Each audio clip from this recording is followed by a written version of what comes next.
for the ball game this evening. By 1995, the NBA had a bit of a pinstripe obsession. It was something that not only transcended from the sport, but also a lifestyle. Taking a page from the Yankees, Michael Jordan and the Bulls got them. It's a nice-looking jersey, Johnny. The Magic did too. It reminds me of that old school classic. And fresh off back-to-back championships, so did the Houston Rockets. And you see the new uniforms. Meanwhile, watching from afar, the person who started it all could only shake his head. They say that emulation is the sincerest form of flattery, but sometimes it's aggravating. In basketball, Alexander Julian never set out to be a trendsetter.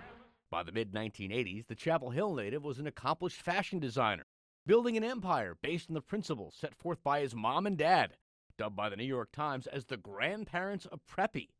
But Julian also liked a challenge. That was my first question to George was, what's the name of the team? At the time, George Shinn didn't have a lot of answers. But what he did know is that he wanted Julian to design the uniforms of the team he owned, the one that would come to be known as the Hornets. I said, George, I'll tell you what, I'm going to make you a deal. I'm going to trade you ownership of the Hornets uniforms for 5 pounds of Carolina barbecue a month, FedEx to me in Connecticut. I remember hanging up the phone after we agreed and going, well, this is going to be interesting. That's because Julian was already thinking of an idea that would shake the NBA fashion world to its core.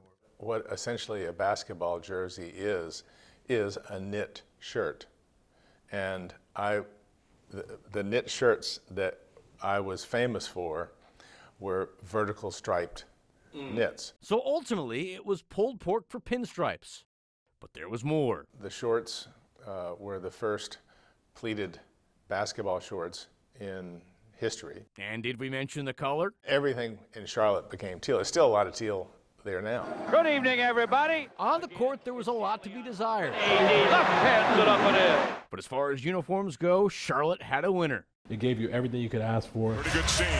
Yet as it turned out, someone wanted something else. Having Dean Smith on the phone asking me for new Tar Heels uniforms was like having God on the phone asking for new halos for the Archangels. Impressed by Julian's work, North Carolina's legendary coach wanted to update his team's look. If I screwed it up, I couldn't go home. This time around, Julian decided to go a different route. I think the Argyle is more different than anything else visually in college sports. Nobody has anything like it. It's an instant get visually when you see it. And it's timeless. And just like Julian's pinstripes, It was a great design. it's now a part of Carolina sports history. I felt a little bit like Dr. Frankenstein. He created a monster, all right, not to mention one incredible legacy.